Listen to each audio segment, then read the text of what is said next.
Hey, fellow storytellers, let me ask you a question.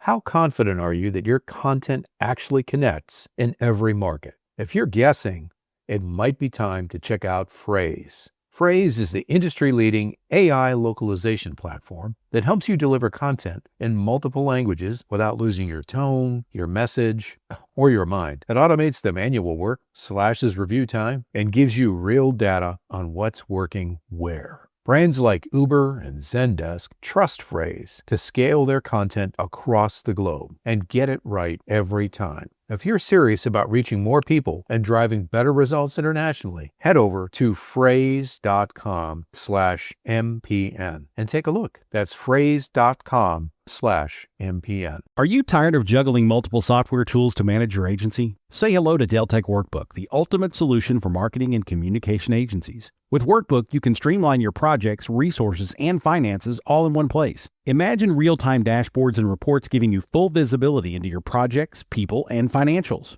Plan your team's capacity weeks in advance to avoid bottlenecks while staying on budget to maximize project margins. Plus, Workbook works perfectly for both agencies and in-house marketing teams looking to boost efficiency and profitability. And here's the best part. At PCI, we're a certified Deltek partner and reseller offering expert implementation, integrations, and ongoing support to ensure your success.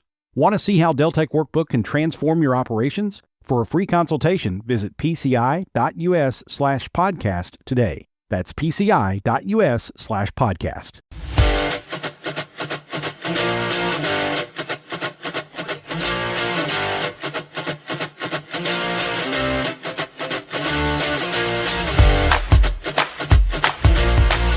Welcome everyone to our 50th episode of Storylines Live. This is a really exciting episode, and it's also a Chapters with Paul episode. I am here today to talk to Paul about this milestone. What do you think? We made it to 50. I can hardly believe that we made it to 50, Tara. It adds up fast.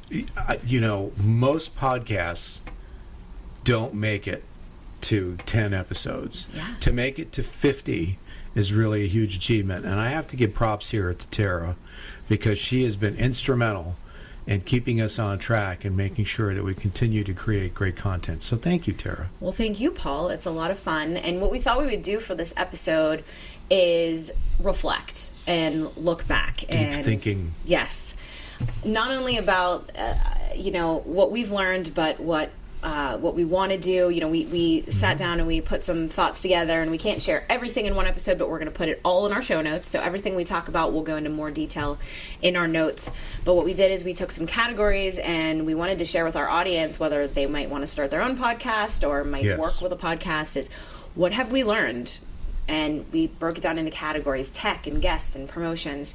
So we're just going to do a couple from each category, and I'll kind of set Paul up and he'll let us know kind of what we've learned and what we want to share with the audience, and celebrate along the way as we go. Exactly. And a lot of what you said, Tara, not only show notes, but we'll probably put together a blog or our Storylines newsletter. We'll get more into. So we came up with 50 key learnings, right? Because 50 episodes. Yes, we did. And it wasn't hard to do that. So that means we learned a lot, and we learned a lot in a short amount of time, because even though 50 is a huge milestone, we're still technically in our infancy of a podcast. So we're excited to share this knowledge with you. And let's kick it off with, we had a category of things we learned about tech. So of course there's a lot of basics, but two of the things I wanted to talk about today is where we are on our podcast. So we're on the Marketing Podcast Network. Yes. So tell people, what is that and how did that come about? Why is that where we launched? Oh, that's a great question, and thanks for that, Tara. So the Marketing Podcast Network has 70-some podcasts on it. Most of them are in current production. Some of them are not, kind of like a book on a library shelf. It's done, but it's still there if you want to listen to it or read it, right? And the majority of those are marketing focused podcasts. Some are individuals, some are agencies like WordWrite, some are companies that may have some interest in marketing. The idea behind a network is that you are creating a commonality, a community of interests. So if you're starting a podcast or you have a podcast, there can be benefits to that, because if people are looking for the general topic of your podcast, the thinking is it's more likely that they'll gravitate to, for lack of a better term, a hub, where there are a number of podcasts on the same topic. One of the interesting things is, if you're not Michelle Obama or, Prince Harry and Meghan, you're not going to make a lot of money. The Smartless podcast is another one that comes to mind from advertising, right? If you think you're going to get rich on podcasting, generally speaking, you will not. Being on a network, though, allows you to do group purchases for potential advertising clients. So if you listen to any episode of the Storylines podcast, you're going to get a pre-roll and a mid-roll spot in there. And more recently, we've been doing host reads. So on our podcast, there is a spot that I am reading. Research shows that if you're going to do ads, that those are the ones that promote the best response from your audience. And as a benefit of that, we do earn a small amount of money from the ads, and a lot of our costs for the podcast are covered. There are costs certainly for us to do this, and Maggie, our colleague who produces the actual episodes, that's one cost. But there are also costs in terms of where the podcast is hosted, et cetera, and some of those costs are covered by being on a network like that. That's great. And we are there, but we're also many other places. Yes. And I guess just tell people kind of how easy is it to get your podcast on, Apple or Spotify? Is it fairly simple? Some people might think, oh, that's a big deal, or that costs money. What's that process like? So there is a certain amount of annual expense you'll need to make. I'm just going to use Podbean as an example. It's a well-known platform for podcasts. You record a podcast like we're doing right now, and you're going to upload it to someplace on the interwebs. Podbean would be an example. When you have a relationship with an organization like Podbean, what it's going to do is enable you to publish your podcast to most of, if not all, of the major places where people consume podcast content on the internet. Everywhere from Spotify to Apple Podcasts to YouTube, which is the fastest growing podcast platform, by the way. So there's benefits to doing that, and it's once you get it set up, there's some costs in setting things up. Like we'll talk about tech in a minute and equipment and stuff like that. There are some initial costs to get a podcast started. Once you have those in place, it's a matter of maintenance. So with our hosting through the Marketing Podcast Network, behind the golden door, we've got a platform like Podbean. I'm not sure if it is Podbean. It might be another one. Where as part of the services, they're making sure that every time we publish an episode, it goes everywhere it should. Right. And you mentioned YouTube, and that was actually one of the other things that we've learned that I had on here is how important a video element is. Absolutely. We started with doing just audio, or really we just releasing audio because we had video with our guests, but we decided to add a video element, and especially with the chapters with Paul, since we had our kind of in-office studio here. So how do you think YouTube has helped grow the podcast? Well, amazingly, and a lot of people probably know this, but some people maybe have forgotten, YouTube is owned by Google. Yeah.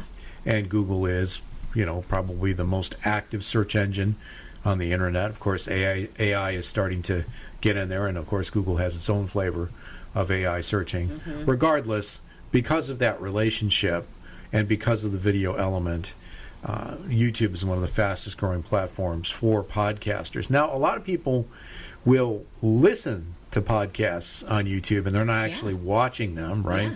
But it's still a great platform. One of the things about YouTube since its beginning, the descriptions that you can put along with your podcast file, you can have, I forget how many characters it is now, it might be 1,000 or 2,000. Most social platforms, you can't have that much content in the description. And if you work your YouTube SEO well, you can get tremendous results from having your podcast on YouTube, regardless of whether a lot of people are just listening to it rather than watching it. Right. And because of that relationship with Google. For sure. And just to wrap it up with tech, so obviously we have some equipment here in-house, but for someone who is maybe just starting out or wouldn't have access to, the equipment we do, what do you think is a good way to get started with what you might need basic equipment? You don't have to have a lot of equipment to get started. Honestly, if you look at a lot of the Storylines live episodes that I've done, I was just using the microphone and my laptop. Now, I don't want to give you the wrong impression. We looked at whether we needed to be connected to a system like we're using today, Right. or it's become very popular since we started podcasting. And Storylines Live is actually our second podcast. We used to do one called the P100 or Pittsburgh 100, and we did probably about 30 or 40 episodes of that. So the equipment you're looking at now was purchased in 2017 or 18. The equipment has evolved quite a bit. You cannot connect these microphones into a USB port on your computer. That is the standard today, is to have a USB microphone if you're going to use one. And what I would say, Tara, is experiment and see what's working. If your audio quality is sufficient and if your video quality is sufficient, you don't need to spend a lot of money on things. You folks can't see it, but we actually have a light behind the camera today. That works for us. That's necessary. But depending on where you're recording, you may not need that either. Exactly. So we'll have more about tech in the show notes, but let's go to our next category, which is what we learned about promotions. So one of the main things is just having the basics, someone's name, title, photos of our guests. Talk about kind of what do you think is just the easiest way? What's the process we use with our guests into compiling that information, and why is that so important? Obviously it's important, but how do we kind of do that process-wise, get all that information in advance? So finding your guests and coordinating the guests is a separate topic, and we may or may not cover that in the episode today. The actual tactical, functional nature of how to do this, typically what we like to do once we've identified a potential guest is set up a pre-interview with me. And this might be only 10 or 15 minutes. We'll answer questions about the format of the podcast, how long it is, et cetera, et cetera. And if the guest is going to be a good guest for us, we send a link to a jot form, jotform.com. That's one of several similar type resources on the internet that you can use for this purpose. There will be follow-up questions in there. A lot of the things that you just asked, Tara, like what are your social handles? Yeah. Can you share a good quality photo that we can use in promotion? And from those materials, we'll do two things. One, aside from the pre-interview, are there other things that we should be asking the guest about? There's a place for that on the form. And then as well, we've got the assets already in process for promoting the episode, which is critical. Yes, having everything in one place is definitely helpful rather than emails back and forth or, where was that on LinkedIn, something like that. Another thing that goes into that is obviously scheduling and knowing when episodes are going to air so we can tell our guests when it's coming out. Even like this, we knew probably a month and a half ago when our 50th episode was going to launch, and we could plan for it because we have that calendar. So talk about kind of the importance of that scheduling and how we've been doing it with guests versus our content episodes and how you think that has worked well. In terms of scheduling, the ideal cadence is to be recording 6 weeks or 6 episodes in advance, whichever works better for you. In our case, we're dropping 2 episodes a month. So we're on that kind of a cadence, and we do try to get 6 episodes ahead. If you're a full-time podcaster, you're probably going to be better able to do that. If you're OCD, you'll be better able to do that. Right. There are times when the cupboard is not necessarily bare, but we don't have much there. Chapters with Paul began for 2 reasons. One, people were asking us to do some episodes where we talked about ourselves and what we do in between the interviews. And secondly, it's good evergreen content. Now, this is not an evergreen episode, but if you look back in the last 10 or 15 episodes, we've done some where a guest fell through or hadn't confirmed yet, and we were able to stay on schedule and drop an episode in there of Chapters with Paul, which, by the way, that's something that's very important. Be consistent. Whatever your schedule is, don't miss your cadence. These are some of the things that cause algorithms for podcast outlets to drop you lower in search results. Right. Exactly. And going into planning guests, getting guests, we found a lot of success on LinkedIn. Yes. Also just through our own team members and people we already know, and then coming from our guests' referrals. So through the process of getting guests, talking to guests, what have you learned in general as far as, does it take 2 or 3 weeks to get someone to schedule? Does it take 3 months? What have you learned as far as how long that process takes and how easy or hard is it to find new people that fit into what we're looking to do? It can be very easy to find guests if you're willing to take anybody. Right. We are also, in addition to everything you mentioned, Tara, we are on a few of the podcast matching services. We use podmatch.com primarily. The ratio, according to industry statistics, of people who want to be guests versus podcasts is 9 or 10 to 1. Right. That means you have to be selective if you want to ensure that you are delivering a consistent type of podcast to your audience. We are very much in that camp. We don't want to have people on our podcast just to fill space. It has to fit with the concept of the podcast, which is storytelling. And so that's why it's important to do all the things that you suggested, Tara, to be looking in other places. Frankly, you cannot ask enough of people to be a podcast guest. I am chasing people, and I've had to chase some people for as much as 6 months to get them on the podcast because I know they'll fit the format. Right. And along with that, when we started Chapters with Paul, we thought, okay, what topics do we want to cover?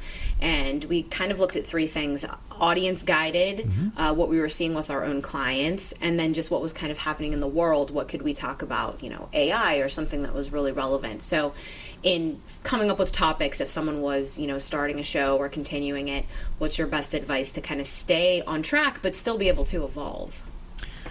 Wow, that's really a great question. So there's 2 parts to the answer. Number one, just like social media, it's not something that you do in the moment. You plan ahead. I have a background in journalism, so we use tools called editorial calendars. Editorial calendars are a very common tool in the marketing and PR field today as well.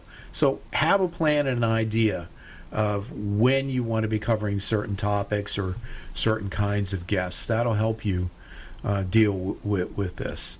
And, sometimes there's themes. Now, our business is not a seasonally adjusted sort of we don't have a fall season or a summer season, but maybe your business does. If you're an accounting firm, tax season, boy, that's a crush, right?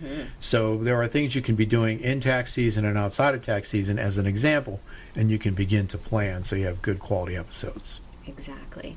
I think this is a good place to take a quick break. When we come back, we'll cover the rest of our topics on what we learned here on our 50th episode.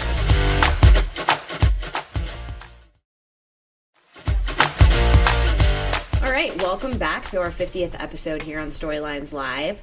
Our next category that we want to dig into, Paul, is kind of what we've learned just from our guests. So as we were talking about before the break, having topics, having a plan, but how has the just general organic conversation that comes with a good, connection, how powerful is that? And what do you do as a podcaster when you maybe had these set list of questions and then it kind of goes in a different direction? Well, those are 2 excellent areas to focus on. So first of all, in my experience, a good podcast host is a curious person, and a good focus for your guests is to try and learn about things. As a host, you're representing your audience, and to put yourself in the place of the audience and say, what would I like to know more about? What can this person share that's going to bring a new perspective to this topic? That's pretty critical. The other thing is, to your second question, you don't want to be too rigid. We have a format. I have probably about 20 questions in a format that I'll send every guest. Beginning with the jot form, we'll ask people, what else do you want to talk about? And then there is a certain bit of improvisation that needs to occur during the recording of the episode.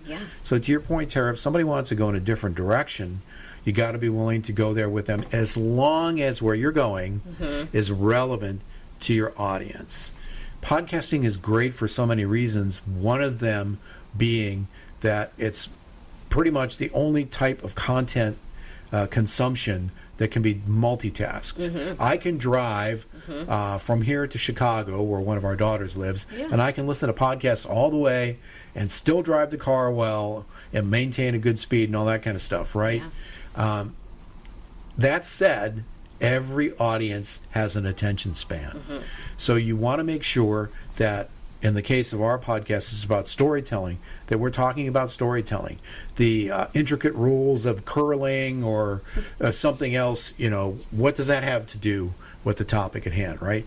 Now, not too long ago, I had a dentist on the podcast. You'd say to yourself, well, why do you need to have a dentist on the podcast? That seems to have nothing to do with storytelling. Actually, storytelling is fundamental to what he does. And, in his case, his story's great because more than being a dentist, he's invented dental procedures and products, and that's led him to become a consultant. So it's a very fascinating story, more so about how you can get into a business and think it's this big or it's focused on one area, and learn that, as you said, Tara, that the story evolves. Right. So being open and having guests on that might not check every box that you thought you needed, and then realizing that, oh, wow, that was the perfect person, exactly, to be on this show. And from that, a lot of our guests also have their own shows or their own opportunities where you've been able to come in. So how has that, how have those relationships formed between guest and you, and being on other shows and, working from there? One of the things we did, and that's such a great suggestion, is before we started this podcast, I spent a lot of time being a guest on other podcasts. What that did was it taught me what to do and what not to do to have a good podcast. Respecting your audience, we've talked about a lot, but also respect your guests. Yes. If you really want great guests on your podcast, they expect to be treated a certain way. They don't want to be sitting there asking themselves, when am I recording that episode? Or when is it going to be live? When can I promote it? So having a good process in place, kind of sticking to your focus, are critical issues. And, for me, that experience of being on 40 or 50 podcasts before we started this one was really helpful. And one way that it was helpful to the specific focus of your question is that, we looked at, here's the top podcasts in the marketing field. We'd love to have these people on the podcast. So after I did 40 or 50 of them, I'd say probably about 2/3 of them, we said to ourselves, boy, if we can get these people on our podcast and the first however many episodes, that's going to help us because they have great social followings, they're respected in the field, and that's going to get people to come to our podcast early on who might not have found it because it's a brand new podcast and has no credibility and no traction. Right. And I would say out of the first 50 episodes, the first 13 or 17 fit into that category, where we had people who are respected in the industry and well-known on as guests. Right. Now, we've talked about a lot of things: technology, recording, getting guests, promotions. But editing, even when all of that is done well, the supporting material that needs to go kind of behind the scenes of the podcast, being show notes, linking to the things you said you were going to link to, sharing it out on socials. How important is that? Because you can record a bunch and have them sitting on your computer, but it's really that execution of putting them out there. That is where the rubber meets the road. I often think, imagine you're the world's greatest opera singer, and you're singing at an opera house in the outback of Australia. Unless people know you're there, they're not going to know if you're any good. Right. And if you have a great podcast or a great podcast episode or a great podcast guest, but people can't find it and don't know about it, what exactly are you doing? You're doing this for a reason, and maybe your reason might be you just find it fun. Phenomenal. But you're also doing it because you want an audience, right? So this is a table stake. You have to make sure that people are aware of the podcast, they know where to find it, that you're promoting it. And on a tactical level, even our own podcast, the mother lode is to have transcripts up. Yeah. Because transcripts are 100% SEO searchable. Right. We've got show notes now, and Maggie, who produces the podcast, is catching up and getting all the video on there as well. But if you can, and there are plenty of places on the internet where you can find transcription services, make sure that you have everything in the show notes, the links. By the way, if you have a guest on and you say, where can people find you, which I always do, make sure you have that all in the show notes, right? Exactly. And give your guests something that they can promote. The show notes for sure is something that they can share with their audience, and if it's somebody in their network who knows them and they are considering whether or not to listen to that episode, they can scan the show notes, see what they need to know, and decide to listen or not. Exactly. So in closing, our last category was what we've learned about ourselves. Our vulnerable piece here. One thing, just as we're sitting here and I'm looking at all this equipment, is being resourceful using what we already had. Yes. So, as you said, this equipment was for something else, and even though it may be slightly not newer, it doesn't mean it doesn't work, especially for what we're doing. We have a camera here that we've been using. So, as far as, what you've learned in, hey, we already have all this stuff kind of set up. Were you surprised? Did you think you would have to put kind of more into that effort initially before you kind of looked around and said, well, I really kind of have what I need? Yes. We did think that we'd need more than we have, and there are plenty of fine quality podcasts that are accomplished by recording on Zoom or Teams or whatever with not very much equipment at all. And there are podcasters who structure their episodes in such a way that there's not hardly any editing at all. We do a little bit of editing. As you can tell if you're a frequent listener or viewer of the podcast. It's up to you how much you want to do. But to your point, Tara, as the technology continues to evolve, the demand to have equipment and to spend a lot of money on things continues to drop. Right. Success takes time in anything, right? And there's a lot of podcasts, there's a lot of competition.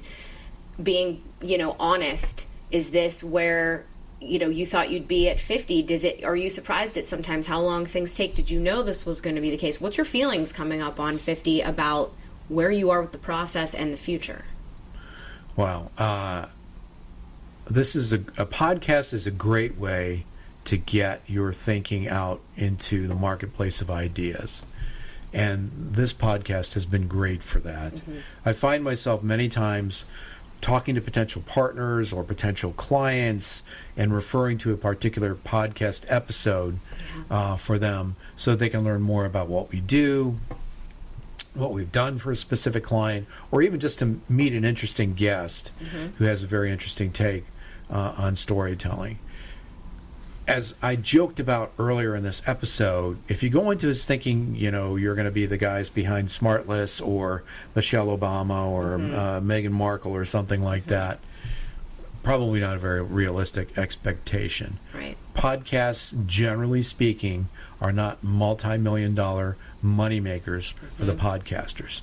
They are great ways to share your thought capital and your authority, to demonstrate to people that you know what you're talking about and that you have something valuable to contribute to your audience. And ideally, if you have an interview podcast, you are sharing the thinking of other people, which keeps things fresh and keeps the audience coming back. And you get the opportunity to really have conversations with people that maybe you're only able to talk business or strategy. You don't really get that chance to have that almost conversation over lunch. It just gets to be recorded for everyone else to hear as well. But that's very valuable, when you have two very smart people in a room to get that knowledge, while you're driving on your trip or doing your dishes or whatever that might be. So did I miss anything, or is there anything else that you're thinking of as we've talked about all of this that you want to kind of leave everyone with? Two thoughts. First of all, if you think you want to do a podcast, I hope you've learned from what we've learned that it doesn't have to be an insurmountable obstacle. Try it. Secondly, to have success, as Tara said just a minute ago, it really does require consistency. If you try it and you find it's not a good thing for you, then go on to something else. If you really love it, keep doing it and be consistent, because this is one of those things where those who are in the race for the long haul will succeed. Right. So to close us out, tell us again what Storylines Live is all about. Storylines Live is the only podcast that explores the power and the meaning of the most important story in business, the one that answers why somebody should buy from you, work for you, invest in you, or partner with you. We call that your capital S story, because it stands above all the other stories that business leaders need to share. And the focus of our podcast is talking to marketing experts and business leaders who have great stories to share, who can help you and your organization do a better job of sharing your capital S story. Thanks for listening.